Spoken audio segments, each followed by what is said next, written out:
चलिए दोस्तों स्टार्ट करते हैं यूपी स्पेशल का शेष भाग। 1857 का विद्रोह एवं उत्तर प्रदेश।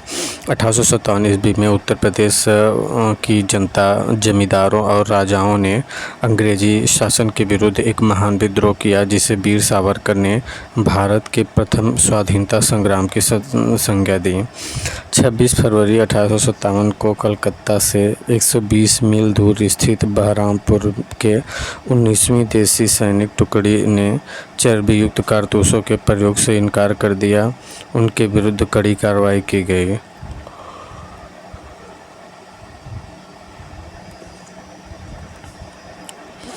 बहरामपुर के 19वीं देसी सैनिक टुकड़ी ने चर्बीयुक्त कारतूसों के प्रयोग से इनकार कर दिया।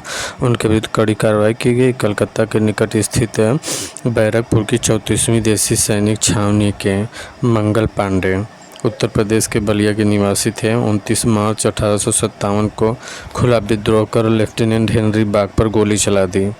मंगल पांडे को 8 अप्रैल 1857 को बैरकपुर में फांसी पर चढ़ा दिया गया। मंगल पांडे को 8 अप्रैल 1857 को बैरकपुर में फांसी चढ़ा दिया गया।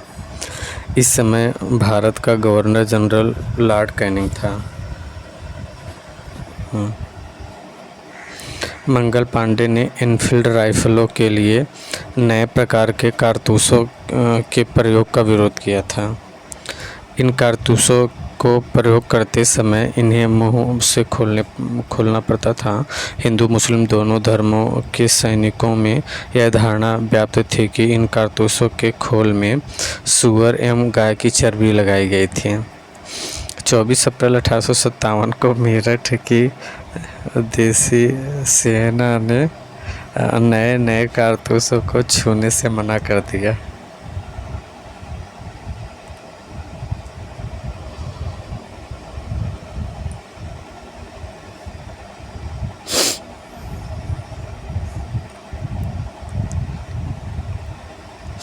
चौबीस अप्रैल 1857 को मेरठ की देसी सेना ने नए कारतूसों को छूने से मना कर दिया, जिससे क्रुद्ध अंग्रेज अधिकारियों ने 9 मई 1857 को सैनिक की वर्दी उतरवा ली। परिणाम स्वरूप 10 मई 1857 को पूरी छावनी के सैनिकों ने विद्रोह कर दिया।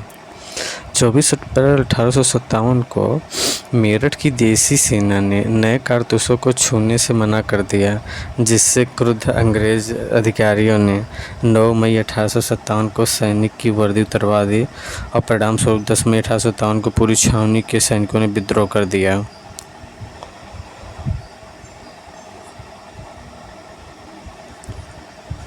ग्यारह मई 1857 को मेरठ के विद्रोही सैनिकों ने दिल्ली पर अधिकार कर भारत के अंतिम मुगल बादशाह बहादुर शाह द्वितीय के नेतृत्व में प्रतिबद्धता जताई। विद्रोही सैनिकों ने दिल्ली में 6 सैनिकों तथा 4 नागरिकों की जलसा नामक समिति गठित की, जिसने दिल्ली का प्रशासन अपने हाथ में ले लिया। 1857 ईस्वी के इस विद्रोह से सर्वाधिक प्रभावित क्षेत्र अवध और बुंदेलखंड थे।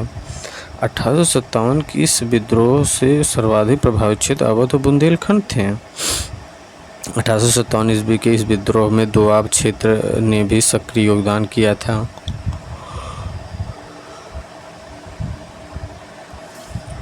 1857 की इस विद्रोह में शीघ्र ही अलीगढ़, बरेली, लखनऊ, कानपुर, इलाहाबाद आदि को स्वतंत्र कराने के बाद विद्रोही सैनिकों एवं जमींदारों ने वहां अपनी सरकारें स्थापित कर ली थीं।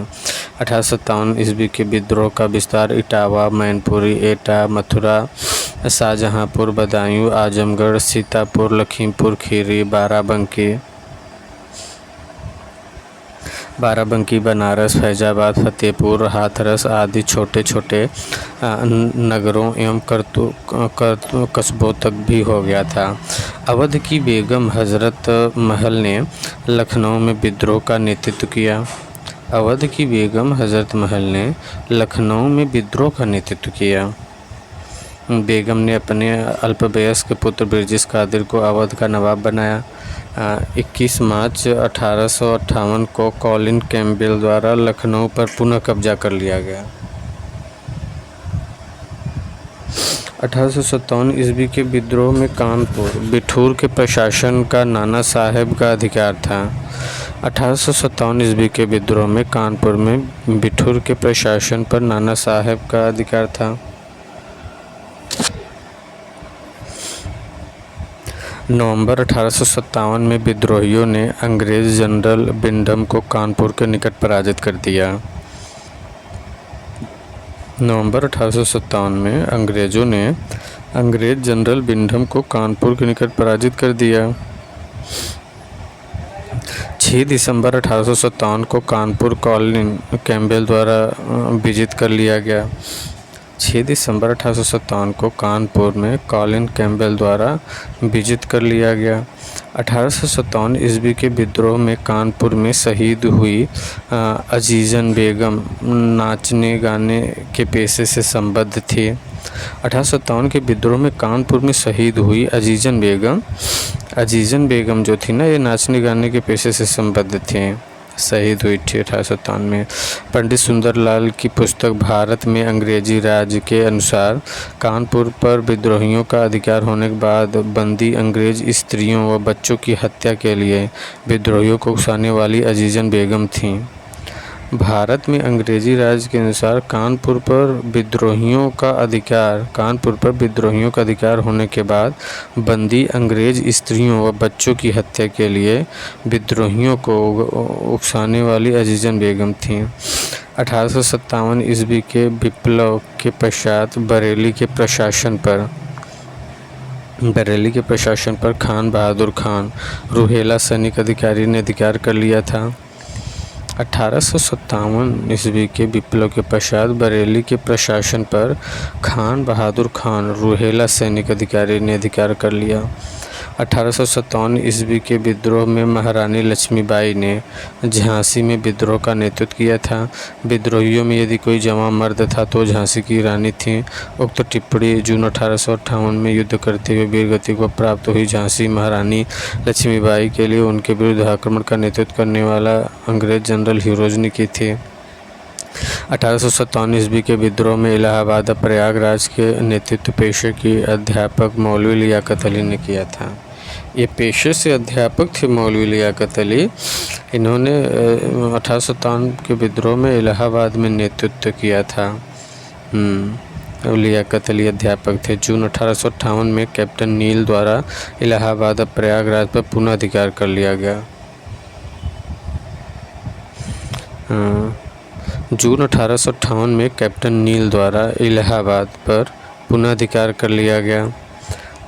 जून 1858 में कैप्टन नील ने इलाहाबाद पर पुनः अधिकार कर लिया। 1857 ईस्वी के विद्रोह के महान योद्धा तात्या टोपे, मूल नाम रामचंद्र पांडुरंग, ने अपनी गनीमी कावा रणनीति मतलब छापामार रणनीति से अंग्रेज़ों को भयभीत कर दिया था। तात्या टोपे से रामचंद्र पांडुरंग कहते थे। 7 अप्रैल 1859 को तात्या टोपे को गिरफ्तार करके उन पर शिवपुरी के सैनिक न्यायालय में मुकदमा चलाकर 18 अप्रैल 1859 को उन्हें फांसी चढ़ा दिया गया। 7 अप्रैल 1859 को तात्या टोपे को गिरफ्तार करके उन पर शिवपुरी के सैनिक न्यायालय में मुकदमा चलाकर 18 अप्रैल 1859 को उन्हें फांसी पर चढ़ा दिया गया।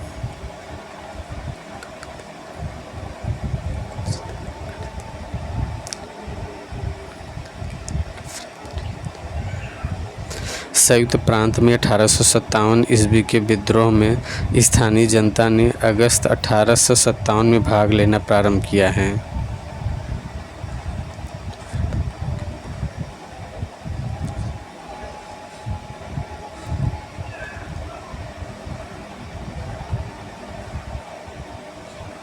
संयुक्त प्रांत में 1857 ईस्वी के विद्रोह में स्थानीय जनता ने अगस्त 1857 से भाग लेना प्रारंभ किया। जून 1858 ईस्वी में संयुक्त प्रांत में विद्रोह पूरी तरह से समाप्त हो गया। जून 1858 में संयुक्त प्रांत में वर्तमान में उत्तर प्रदेश में विद्रोह पूरी तरह से समाप्त हो गया। 1 नवंबर 1858 को ब्रिटेन की महारानी विक्टोरिया ने एक उद्घोषणा द्वारा ब्रिटिश ईस्ट इंडिया कंपनी के हाथों से सत्ता स्वयं अधिग्रहित कर ली। 1 नवंबर 1858 को ब्रिटेन की महारानी विक्टोरिया ने एक उद्घोषणा द्वारा ब्रिटिश ईस्ट इंडिया कंपनी के हाथों से सत्ता स्वयं अधिग्रहित कर ली।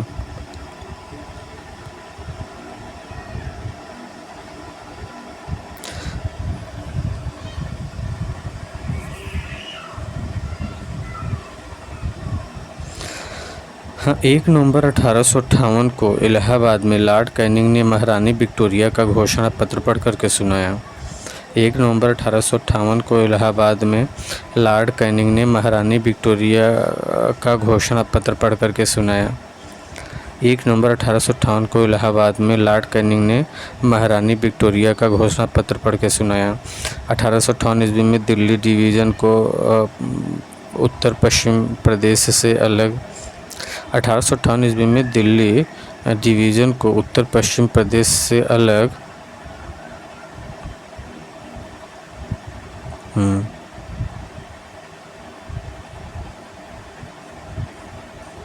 कर दिया गया तथा प्रदेश की राजनीति को आगरा से इलाहाबाद स्थानांतरित कर दिया गया।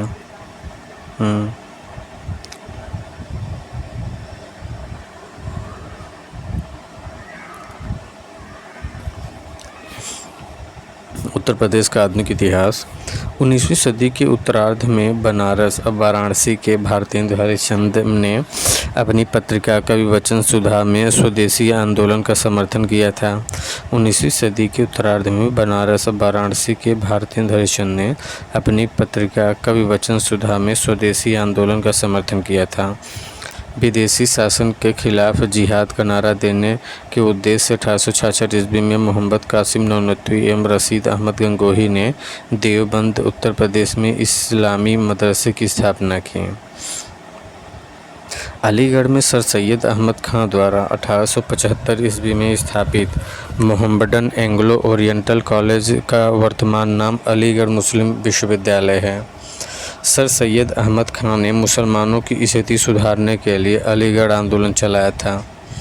28 दिसंबर 1885 ईस्वी को भारतीय राष्ट्रीय कांग्रेस के प्रथम अधिवेशन बम्बई में शामिल 72 प्रतिनिधियों में से उत्तर प्रदेश से शामिल प्रतिनिधि थे गंगा प्रसाद वर्मा, प्राणनाथ पंडित, मुंशी ज्वाला प्रसाद, जानकीनाथ घोषाल, रामकली चौधरी, बाबू शिव प्रसाद चौधरी और बाबू जमुना दास तथा लाला बैजनाथ।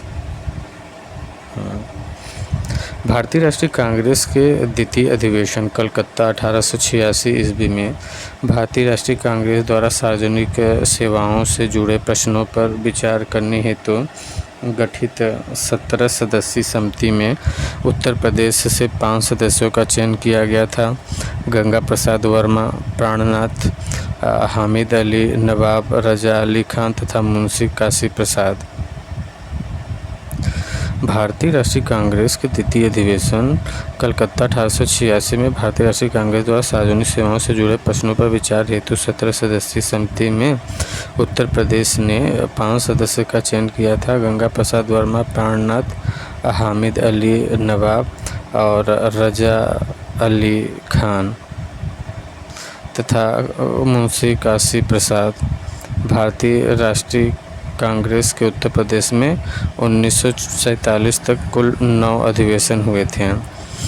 भारतीय राष्ट्रीय कांग्रेस के उत्तर प्रदेश में सर्वाधिक 3 बार अधिवेशन इलाहाबाद, प्रयागराज एवं लखनऊ में हुए। भारतीय राष्ट्रीय कांग्रेस के उत्तर प्रदेश में सर्वाधिक 3 बार अधिवेशन हुए इलाहाबाद में, लखनऊ में, फिर इलाहाबाद में। 1888 ईस्वी में अध्यक्ष जॉर्ज यूले, 1892 में अध्यक्ष WC बनर्जी और फिर 1910 में अध्यक्ष सर विलियम बेडन थे। लखनऊ में इलाहाबाद में जो हुए ना, इलाहाबाद में 1888 में हुआ जॉर्ज यूले थे, फिर 1892 ईस्वी में हुआ अध्यक्ष WC बनर्जी थे, फिर 1910 में हुआ अध्यक्ष सर विलियम बेडन थे। ये इलाहाबाद में हो गया।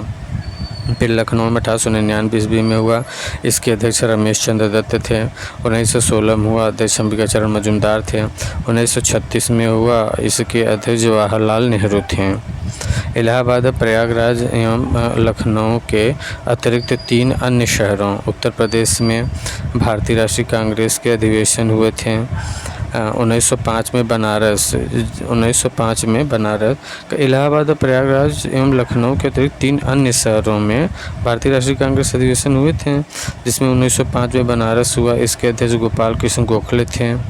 1905 में गोपाल कृष्ण गोखले थे। 1925 में कानपुर, अध्यक्ष श्रीमती सरोजनी नायडू।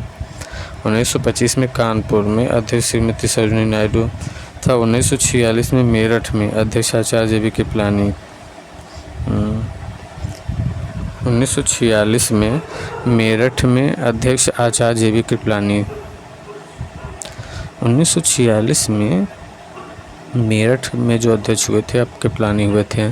1888 ईस्वी में प्रांत के गवर्नर सर ऑकलैंड काल्विन ने इलाहाबाद में कांग्रेस अधिवेशन में रुकावट डालने का प्रयत्न किया था। 1888 में प्रांत के गवर्नर सर ऑकलैंड काल्विन ने इलाहाबाद के कांग्रेस अधिवेशन में रुकावट डालने का प्रयत्न किया था।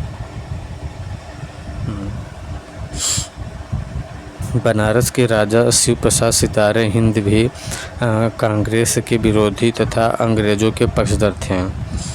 बनारस के राजा शिव प्रसाद सितारे हिंद भी कांग्रेस के विरोधी तथा अंग्रेज़ों के पक्षधर थे। वर्ष 1916 में कांग्रेस और मुस्लिम लीग का अधिवेशन एक साथ लखनऊ में संपन्न हुआ था। इसी सम्मेलन में प्रसिद्ध कांग्रेस लीग समझौता हुआ। कांग्रेस के इस अधिवेशन की अध्यक्षता अंबिका चरण मजूमदार ने की थी। 1916 में कांग्रेस और मुस्लिम लीग का अधिवेशन एक साथ लखनऊ में संपन्न हुआ था। इसी सम्मेलन में प्रसिद्ध कांग्रेस लीग चरण समझौता हुआ था। कांग्रेस के इस अधिवेशन की अध्यक्षता अंबिका चरण मजूमदार ने किया था। 1916।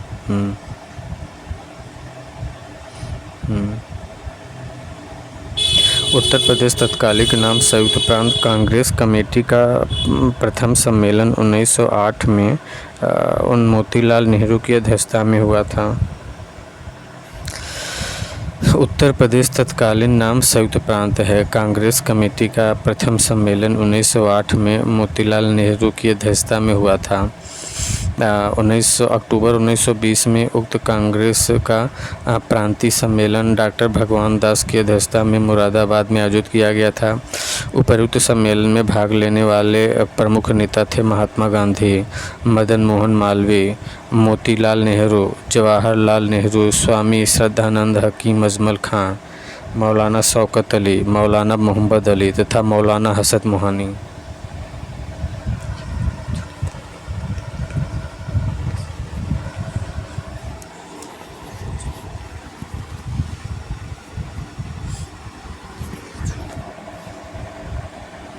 मुरादाबाद कांग्रेस के प्रांतीय सम्मेलन में महात्मा गांधी के ऐतिहासिक असहयोग आंदोलन प्रस्ताव को स्वीकार किया गया है। अक्टूबर 1921 में मौलाना हसरत मोहानी की अध्यक्षता में आगरा में हुए उत्तर प्रदेश कांग्रेस सम्मेलन में ब्रिटेन के युवराज प्रिंस ऑफ वेल्स की भारत यात्रा के बहिष्कार का वर्णन कर लिया गया। जून 1920 में इलाहाबाद में महात्मा गांधी की अध्यक्षता में खिलाफत कमेटी की बैठक में खिलाफत आंदोलन के प्रस्ताव को पारित किया गया। 4 फरवरी 1982 को गोरखपुर स्थित चौरी चौरा नामक स्थान पर भीड़ ने पुलिस स्टेशन को घेर कर जला दिया, जिसमें 23 पुलिसकर्मी की मृत्यु हो गई। कब? 4 फरवरी 1922 को। ये 4 फरवरी सही टाइम है। 5 फरवरी कहीं कहीं मिलता है, वो गलत है, क्योंकि ऑफिशियल डेट 4 फरवरी 1922 से गोरखपुर के चौरी चौरा 23 पुलिसकर्मी मारे गए। उपर्युक्त घटना से आहत होकर गांधी जी ने 12 फरवरी 1922 को समय से पूर्व ही असहयोग आंदोलन समाप्त करने की घोषणा कर दिया। असहयोग आंदोलन के दौरान बनारस में राष्ट्रीय शिक्षा के विकास के लिए राष्ट्र रत्न शिव प्रसाद गुप्ता द्वारा काशी विद्यापीठ की स्थापना किया गया। अच्छा, काशी विद्यापीठ की स्थापना राष्ट्र रत्न शिव प्रसाद गुप्ता द्वारा किया गया था। असहयोग आंदोलन के दौरान ही बनारस में राष्ट्रीय शिक्षा के विकास हेतु राष्ट्र रत्न शिव प्रसाद गुप्ता द्वारा काशी विद्यापीठ की स्थापना की गई। असहयोग आंदोलन के दौरान अवध प्रांत के किसानों ने गैर कानूनी उगाही के विरुद्ध आंदोलन प्रारंभ कर दिया था। अगस्त 1928 में लखनऊ में राजा महमूदाबाद के भव्य महल के बाद में सरदोली सम्मेलन आयोजित किया गया था। अगस्त 1928 में लखनऊ में राजा महमूदाबाद के भव्य महल के बाग में सरदोली सम्मेलन आयोजित किया गया था। नवंबर 1928 में साइमन कमीशन का लखनऊ में बहिष्कार किया गया था। इसका नेतृत्व पंडित जवाहरलाल नेहरू ने किया था। 1928 में साइमन कमीशन का लखनऊ में बहिष्कार किया गया था। इसका नेतृत्व पंडित जवाहरलाल नेहरू ने किया था। नवंबर 1928 में साइमन कमीशन का लखनऊ में बहिष्कार किया गया था, नेतृत्व नेहरू ने किया। 1923 में चित्तरंजन दास मोतीलाल नेहरू ने मिलकर इलाहाबाद में स्वराज पार्टी का प्रथम अधिवेशन हुआ। 1923 में चित्तरंजन दास मोतीलाल नेहरू के नेतृत्व में इलाहाबाद में स्वराज पार्टी का प्रथम अधिवेशन 1923। इसके अध्यक्ष सी आर दास तथा महासचिव मोतीलाल नेहरू थे। भारतीय कम्युनिस्ट पार्टी का प्रथम सम्मेलन दिसंबर 1925 में कानपुर में हुआ। भारतीय कम्युनिस्ट पार्टी का प्रथम सम्मेलन दिसंबर 1925 में कानपुर में हुआ। सितंबर 1924 में कानपुर के एक पत्रकार सत्यभक्त डांगे ने भारतीय कम्युनिस्ट पार्टी की स्थापना किया था। 1924 में सितंबर 1924 में कानपुर के पत्रकार सत्यभक्त ने भारतीय कम्युनिस्ट पार्टी की स्थापना किया था। प्रताप एवं प्रभु बोल्शेविज्म का प्रचार प्रसार करने वाले कानपुर से छपने वाले अखबार थे। प्रताप एवं प्रभु बोल्शेविज्म का प्रचार प्रसार करने वाले कानपुर से छपने वाले अखबार थे। 1918 में गौरी शंकर मिश्र, इंद्रनारायण द्विवेदी तथा मदन मोहन मालवीय ने उत्तर प्रदेश किसान सभा की स्थापना की थी। 1918 में गौरी शंकर मिश्र, इंद्रनारायण द्विवेदी और मदन मोहन मालवीय ने उत्तर प्रदेश किसान सभा की स्थापना किया था। सही, पंडित मदन मोहन मालवीय थे। बाबा रामचंद्र ने 17 अक्टूबर 1920 को प्रतापगढ़ में अवध किसान सभा का गठन किया था। बाबा रामचंद्र ने 17 अक्टूबर 1920 ईस्वी को प्रतापगढ़ में अवध किसान सभा का गठन किया था। बाबा रामचंद्र ने 17 अक्टूबर 1920 को प्रतापगढ़ में अवध किसान सभा का गठन किया था। ओके। संयुक्त प्रांत में लखनऊ के समीपवर्ती क्षेत्र में 1920 से 1922 के मध्य किसानों के बीच चले एका आंदोलन का नेतृत्व मदारी पासी नामक किसान ने किया था। 1920-22 के मध्य किसानों के बीच चले एका आंदोलन का नेतृत्व मदारी पासी नामक किसान ने किया था। यह आंदोलन सीतापुर, लखनऊ, मलिहाबाद, हरदोई, उन्नाव, फतेहपुर तथा फर्रुखाबाद तक फैला हुआ था। यह आंदोलन सीतापुर, लखनऊ, मलिहाबाद, हरदोई, उन्नाव, फतेहपुर तथा फर्रुखाबाद तक फैला हुआ था।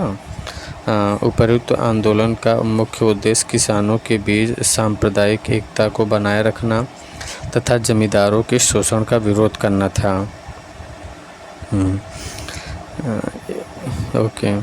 इस आंदोलन से जुड़े मुखिया कृषकों को अपनी बैठकों में नियंत्रित करने के लिए सुपारी का उपयोग करते थे। इस आंदोलन से जुड़े मुखिया कृषकों को अपनी बैठकों में नियंत्रित करने के लिए सुपारी का उपयोग करते थे। उत्तर प्रदेश में द्वितीय किसान आंदोलन का नेतृत्व जवाहरलाल नेहरू ने किया। जवाहरलाल नेहरू ने इलाहाबाद और प्रयागराज में करबंदी आंदोलन का नेतृत्व किया था। इस आंदोलन में जयप्रकाश नारायण, लाल बहादुर शास्त्री नेहरू जी के अनन्य सहयोगी थे। इस आंदोलन में जयप्रकाश नारायण, लाल बहादुर शास्त्री नेहरू जी के अनन्य सहयोगी थे। 1924 में चंद्रशेखर आज़ाद के द्वारा कानपुर में हिंदुस्तान रिपब्लिक एसोसिएशन की स्थापना की गई थी। 1924 में चंद्रशेखर आज़ाद के द्वारा कानपुर में हिंदुस्तान रिपब्लिकन एसोसिएशन की स्थापना की गई। इस संगठन में सचिंद्र नाथ सन्याल, योगेंद्र चंद चटर्जी, राम प्रसाद बिस्मिल, राजेंद्र लाहिड़ी इत्यादि क्रांतिकारी शामिल थे। 1924 में 9 अगस्त 1925 को लखनऊ के निकट काकोरी में क्रांतिकारियों ने ट्रेन डकैती कर सरकारी खजाने को लूट लिया। 9 अगस्त 1925 को लखनऊ के निकट काकोरी में क्रांतिकारियों ने ट्रेन डकैती कर सरकारी खजाने को लूट लिया। 9 अगस्त 1925 को लखनऊ के निकट काकोरी में इस कांड में शामिल राम प्रसाद बिस्मिल, अशफाकुल्ला खां, राजेंद्र लाहिड़ी व रोशन सिंह को फांसी तथा राम प्रसाद खत्री, मनमथनाथ गुप्त आदि को दीर्घकालीन कारावास का दंड दिया गया था। जो 9 अगस्त 1925 को लखनऊ के निकट काकोरी में क्रांतिकारियों ने ट्रेन डकैती कर सरकारी खजाना लूटा लिया था ना, इस कांड में शामिल राम प्रसाद बिस्मिल, अशफाकुल्ला खां, राजेंद्र लाहिड़ी तथा रोशन सिंह को फांसी तथा राम प्रसाद खत्री, मनमथनाथ गुप्त आदि को दीर्घकालीन कारावास का दंड दिया गया।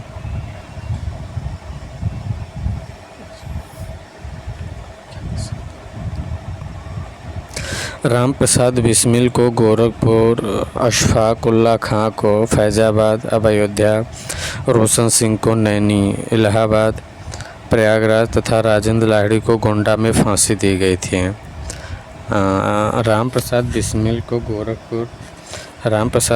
को गोरखपुर रामगोरे हैं, अशफाकुल्ला खां को फैज़ाबाद अब अयोध्या, रोशन सिंह को नैनी इलाहाबाद प्रयागराज तथा राजेंद्र लाहिड़ी को गोंडा में फांसी दी गई। इस कांड में क्रांतिकारियों की तरफ से मुकदमा चंद्रभानु गुप्त ने लड़ा था और श्री गुप्त बाद में उत्तर प्रदेश के मुख्यमंत्री बने। 1928 में फिरोज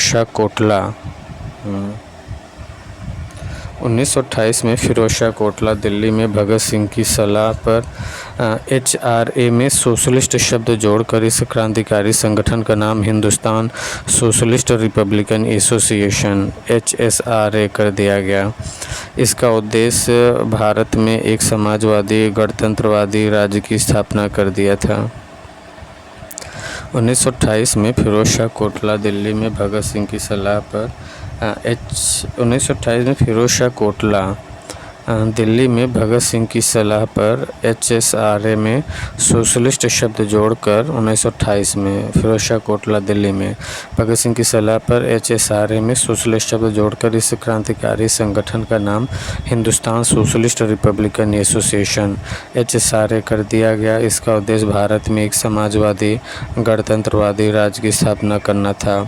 चंद्रशेखर आज़ाद 27 फरवरी 1931 को इलाहाबाद अब प्रयागराज के अल्फ्रेड पार्क वर्तमान चंद्रशेखर आज़ाद पार्क में पुलिस से मुकाबला करते हुए स्वयं को गोली मारकर वीरगति को प्राप्त हो गए।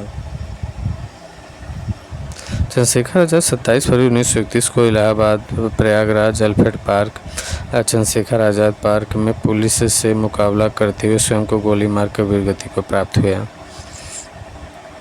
क्रांतिकारी शिव वर्मा, डॉक्टर गया प्रसाद कटियार तथा जयदेव कपूर को सहारनपुर में क्रांतिकारियों द्वारा संचालित बम फैक्ट्री के साथ गिरफ्तार कर लिया गया।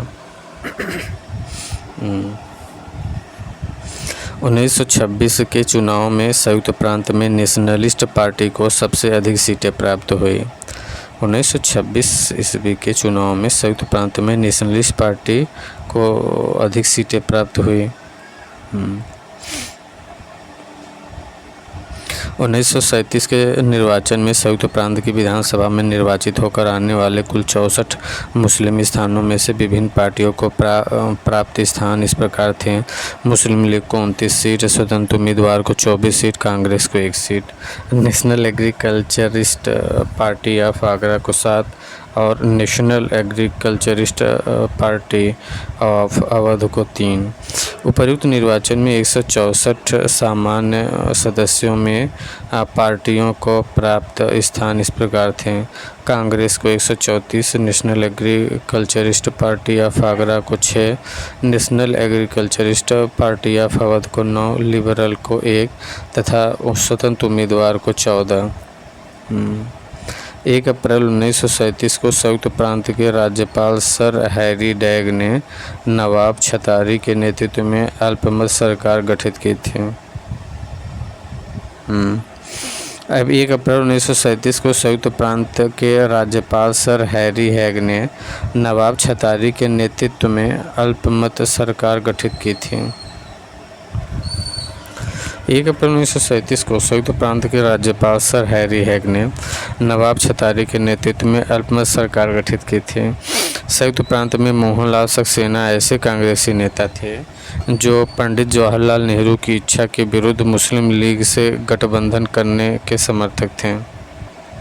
चौधरी खलीकुज्जमा, जिन्होंने 12 मई 1937 को इलाहाबाद में जवाहरलाल नेहरू से मुलाकात की थी। चौधरी खलीकुज्जमा, जिन्होंने 12 मई 1937 को इलाहाबाद में जवाहरलाल नेहरू से मुलाकात की थी, संयुक्त प्रांत में मुस्लिम लीग के एक प्रमुख नेता थे। चौधरी खलीकुज्जमा, जिन्होंने 12 मई 1937 को इलाहाबाद में जवाहरलाल नेहरू से मुलाकात किया था, संयुक्त प्रांत में मुस्लिम लीग के एक प्रमुख सदस्य नेता थे। गोविंद बल्लभ पंत संयुक्त प्रांत में वर्ष 1937 में गठित कांग्रेस सरकार के प्रधानमंत्री थे। गोविंद बल्लभ पंत संयुक्त प्रांत में वर्ष 1937 में गठित कांग्रेस सरकार के प्रधानमंत्री थे। संयुक्त प्रांत की कांग्रेस सरकार ने अक्टूबर 1939 में एक विस्तृत अधिनियम के द्वारा कुटीर उद्योगों की स्थापना के साथ काश्तकारों की समस्याओं के समाधान का प्रयास किया था। अक्टूबर 1939 में भारतीयों की इच्छा के विरुद्ध द्वितीय विश्व युद्ध में भारत को ब्रिटेन के समर्थन में शामिल करने के कारण अक्टूबर 1939 में भारतीयों की इच्छा के विरुद्ध द्वितीय विश्व युद्ध में भारत को ब्रिटेन के समर्थन में शामिल करने के कारण संयुक्त प्रांत की कांग्रेस सरकार ने देश की अन्य कांग्रेसी सरकार को साथ में त्यागपत्र दे दिया। संयुक्त प्रांत में समाजवादी दल का नेतृत्व संपूर्णानंद, कमलापति त्रिपाठी तथा तारापद भट्टाचार्य ने किया था। अप्रैल 1934 में अखिल भारतीय कांग्रेस समिति के सदस्य संपूर्णानंद ने बनारस से भारत के लिए एक प्रायोगिक समाजवादी कार्यक्रम, इसमें जमींदारी प्रथा का उन्मूलन, उद्योगों, बैंकों एवं भूमि का राष्ट्रीयकरण शामिल था, पर एक चर्चा प्रकाशित किया।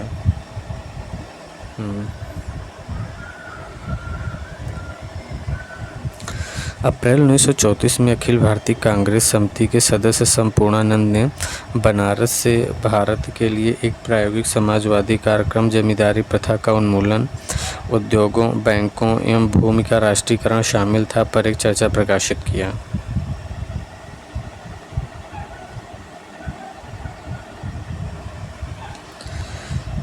इंडिपेंडेंस फॉर इंडियन लीग की स्थापना जवाहरलाल नेहरू एवं सुभाष चंद्र बोस ने की थी।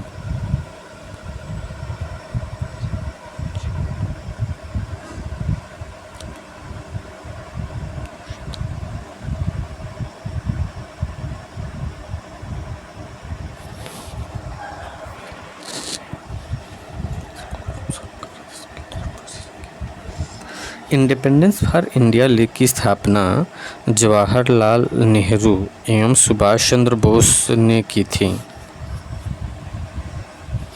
इंडिपेंडेंस फॉर इंडियन लीग की स्थापना जवाहरलाल नेहरू एवं सुभाष चंद्र बोस ने किया था। लखनऊ में 1936 में प्रोफेसर NG रंगा, इंदुलाल याग्निक एवं स्वामी सहजानंद सरस्वती के नेतृत्व में अखिल भारतीय किसान सम्मेलन का आयोजन किया गया था।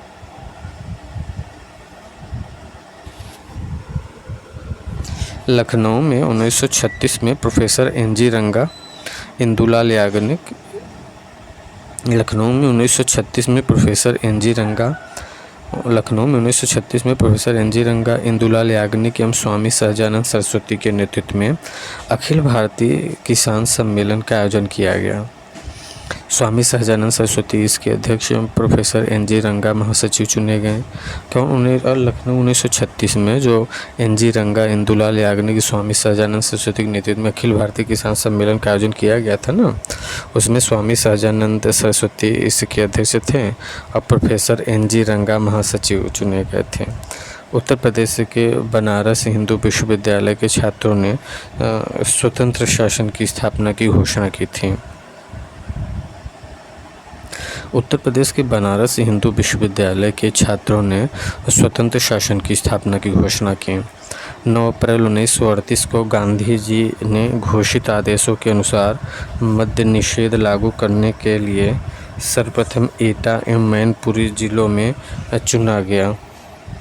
9 अप्रैल 1938 को गांधी जी के घोषित आदेशों के अनुसार मद्य निषेध लागू करने के लिए सर्वप्रथम एटा एवं मैनपुरी जिलों को चुना गया था। 8 अगस्त 1942 को बम्बई में हुए अखिल भारतीय कांग्रेस सम्मेलन 8 अगस्त 1942 को बम्बई में हुए अखिल भारतीय कांग्रेस सम्मेलन में भारत छोड़ो प्रस्ताव पारित हुआ, जिसमें गांधी जी ने करो या मरो का नारा दिया गया। भारत छोड़ो आंदोलन के दौरान गांधी जी को पूना के आगा खां महल में तथा जवाहरलाल नेहरू को अहमदाबाद किले में बंदी बनाकर रखा गया। भारत छोड़ो आंदोलन के दौरान गांधी जी को पूना के आगा खां महल में, जवाहरलाल नेहरू को अहमदनगर जिले में बंदी बनाया गया। 16 अगस्त 1942 को संयुक्त प्रांत के बलिया में भारत छोड़ो आंदोलन के पक्ष में प्रबल जन संघर्ष छिड़ गया। परिणाम स्वरूप चिंतू पांडे के नेतृत्व में बलिया में एक राष्ट्रीय सरकार का गठन किया गया। 15 अगस्त 1947 को भारत में स्वतंत्रता प्राप्त होने के समय संयुक्त प्रांत में कांग्रेसी सरकार का गठन पंडित गोविंद बल्लभ पंत के नेतृत्व में हुआ था। 15 अगस्त 1947 को भारत को स्वतंत्रता प्राप्त होने के समय संयुक्त प्रांत में कांग्रेसी सरकार का गठन पंडित गोविंद बल्लभ पंत के नेतृत्व में हुआ था। 15 अगस्त 1947 को उत्तर प्रदेश का नामकरण अंग्रेजी राज्य की स्थापना के प्रथम चरण में यह प्रांत अवध के अतिरिक्त बंगाल प्रेसिडेंसी का ही एक हिस्सा था और इसे सुविधानुसार पश्चिमी प्रांत के नाम से जाना जाता था। पश्चिमी प्रांत के क्यों? क्योंकि अंग्रेजी राज्य की स्थापना के प्रथम चरण में यह प्रांत अवध के अतिरिक्त बंगाल प्रेसिडेंसी का ही एक हिस्सा था, क्योंकि बंगाल पूर्व में पड़ता था और ये उत्तर प्रदेश पश्चिम में पड़ता था, इसलिए इसे पश्चिमी प्रांत कह दिया गया। इसे सुविधा अनुसार पश्चिमी प्रांत के नाम से जाना गया, क्योंकि बंगाल पूर्व में था, उत्तर प्रदेश पश्चिम में था, तो इसे पश्चिमी प्रांत के नाम जाना गया। 1833 ईस्वी के अधिनियम के तहत 1834 ईस्वी में आगरा प्रेसिडेंसी का निर्माण कर इसे बंगाल प्रेसिडेंसी से अलग कर दिया गया। कब? 1834 में आगरा प्रेसिडेंसी का निर्माण कर इसे बंगाल प्रेसिडेंसी से अलग कर दिया गया। अब 1836 में इसका नाम बदलकर उत्तर पश्चिम प्रांत कर दिया गया। यहीं से लोग पढ़ते हैं। 1836 में इसका नाम बदलकर उत्तर पश्चिम प्रांत कर दिया गया तथा मुख्यालय आगरा को बनाया गया। 1856 में अवध को भी ब्रिटिश साम्राज्य में शामिल कर लिया गया। 1856 में अवध शामिल हो गया। अब 1858 में इस प्रांत का मुख्यालय आगरा से बदलकर इलाहाबाद कर दिया गया। जो उत्तर पश्चिम प्रांत था ना, इसका मुख्यालय आगरा से बदल कर इलाहाबाद कर दिया गया। अवध और पश्चिमी प्रांत का प्रशासनिक एवं न्यायिक विभाजन 1877 तक बना रहा। अवध और पश्चिमी प्रांत का प्रशासनिक एवं न्यायिक विभाजन 1877 तक बना रहा। 1836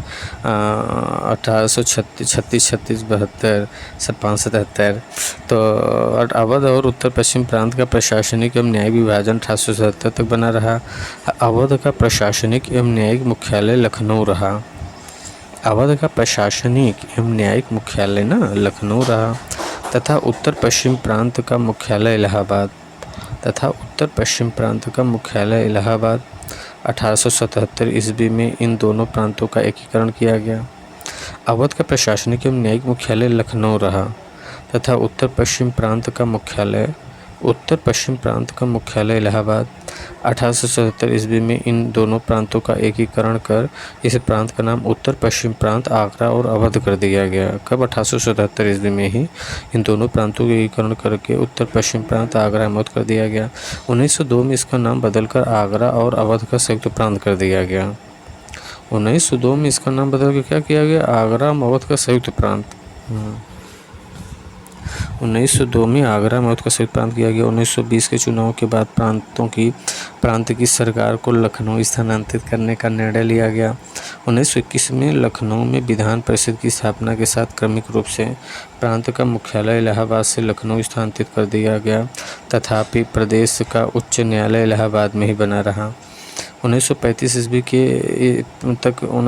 ईस्वी तक प्रांतीय सचिवालय के इलाहाबाद से लखनऊ स्थानांतरण का कार्य पूरा होने के बाद लखनऊ को औपचारिक रूप से इस प्रांत की राजधानी घोषित किया गया। 1935 तक प्रांतीय सचिवालय के इलाहाबाद से लखनऊ स्थानांतरण का कार्य पूरा होने के बाद लखनऊ को औपचारिक रूप से इस प्रांत की राजधानी घोषित किया गया। 1937 ईस्वी में इसका नाम संक्षिप्त करके मात्र संयुक्त प्रांत कर दिया गया। 1937 में इसका नाम संक्षिप्त करके मात्र संयुक्त प्रांत कर दिया गया। 24 जनवरी 1950 से इसका नाम संयुक्त प्रांत के स्थान पर उत्तर प्रदेश कर दिया गया। 24 जनवरी 1950 से इसका नाम संयुक्त प्रांत के स्थान पर उत्तर प्रदेश किया गया। कब? 24 जनवरी 1950 से इसका नाम संयुक्त प्रांत के स्थान पर उत्तर प्रदेश कर दिया गया। 24 जनवरी 1950 को भारत के गणतंत्र बनने के साथ ही यह भारत का गणतंत्र का एक राज्य बना। 24 जनवरी 1918 को प्रथम उत्तर प्रदेश दिवस मनाया गया योगी द्वारा, और 9 नवंबर 2000 को उत्तर प्रदेश को विभाजित कर भारत गणराज्य के तत्कालीन 27वें राज्य के रूप में उत्तराखंड का गठन किया गया। 9 नवंबर 2000 को उत्तराखंड गठन।